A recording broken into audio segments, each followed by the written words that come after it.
रावण एक महान विद्वान था, बहुत बड़ा संत था, वेद और शास्त्रों का ज्ञाता था, प्रजा के प्रति दयालु और उसका संरक्षक था, वीर योद्धा था, बहुत शक्तिशाली था, सूरवीर था, पवित्र व्यक्ति था, परमात्मा का प्रिय पुत्र था, वरदानी पुरुष था, ब्राह्मण था, बौद्ध धर्म का अनुयायी था, ब्राह्मणों के शराब सेवन यज्ञ से नफरत करता था। वाल्मीकि ने रावण की विशेषताओं का वर्णन कर उसकी प्रशंसा कई स्थलों पर की है। वाल्मीकि ने कहा है, कमीना विभीषण अपने भाई रावण की प्रभुता से द्वेष रखता था। उसने रावण को धोखा दिया और उसकी मृत्यु का कारण बना। रावण के मरने के तुरंत बाद भातृ प्रेम से अभिभूत विभीषण उसके शव पर पछाड़ खाकर विलाप करने लगा और उसके गुणों का बखान करने लगा। विभीषण ने कहा, तुम न्याय करने में कभी पीछे नहीं रहे, तुमने महान लोगों का हमेशा आदर किया है। अपनी बहन सुपर्णखा के प्रति की गई भयानक दुष्टता और अपमान से कुपित होकर उसने राम से बदला लेने का निर्णय लिया है। वह सीता को लंका उठा लाया।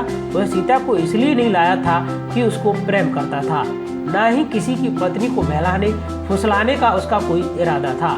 वाल्मीकि ने स्वयं कहा है कि राम और लक्ष्मण द्वारा सुपर्णखा के नाक कान काटने के बाद, यानी भयानक रूप से उकसाए जाने और अपना आपा खोने की स्थिति में भी रावण ने सीता के नाक कान एवं स्तन काटने की बात सोची तक नहीं थी। प्रेम प्रसंग के बारे में रावण के गुणों की हनुमान ने स्वयं प्रशंसा की है। रावण के राजभवन में रह रही महिलाओं ने रावण की पत्नी बनने के लिए खुद को प्रस्तुत किया। उसे किसी भी महिला को उसकी अनुमति के बिना छुआ तक नहीं और न ही उनके खिलाफ बल प्रयोग किया। सुंदरकांड 9 सर्ग। रावण देवताओं और ऋषियों से आखिर क्यों घृणा करता था? क्योंकि वे यज्ञ करते थे, यानी पवित्र अग्नि को आहुति देने के नाम पर निर्दयता पूर्वक गूंगे पशुओं की बलि देने का जघन्य अपराध करते थे। वह किसी अन्य कारणों से उनसे घृणा नहीं करता था। वाल्मीकि ने खुद कहा है, रावण एक सज्जन पुरुष था, वह सुंदर व उत्साही था, लेकिन जब वह ब्राह्मणों को यज्ञ करते हुए वह सोमरस पीते हुए देखता था तब उन्हें दंड देता था। उसने अपने मंत्रियों की जो सभाएं आमंत्रित की और उसमें जो विचार विमर्श हुआ उसी पर उसने अमल किया। यह उसके न्यायशील शासन के उदाहरण है। बंगाली रामायण के लंका अवतार सूत्र में वर्णन किया गया है कि रावण द्रविड़ राजा था। उसने बौद्ध धर्म स्वीकार किया था।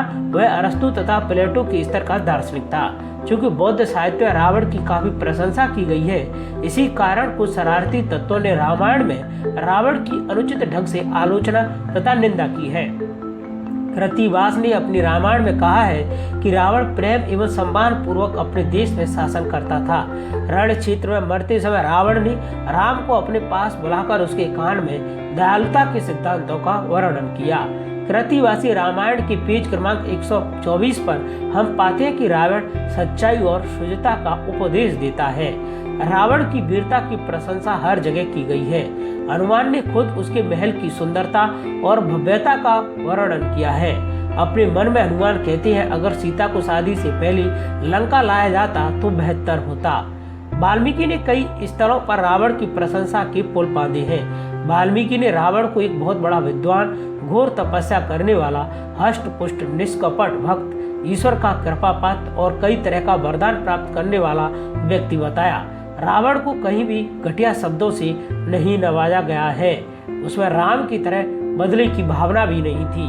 वाल्मीकि ने कहा है, सज्जन ज्ञानी विद्वान पंडित रावण को सिर्फ इसलिए राक्षस कहा गया है क्योंकि वह ब्राह्मणों के अनैतिक कार्यों का दुश्मन था।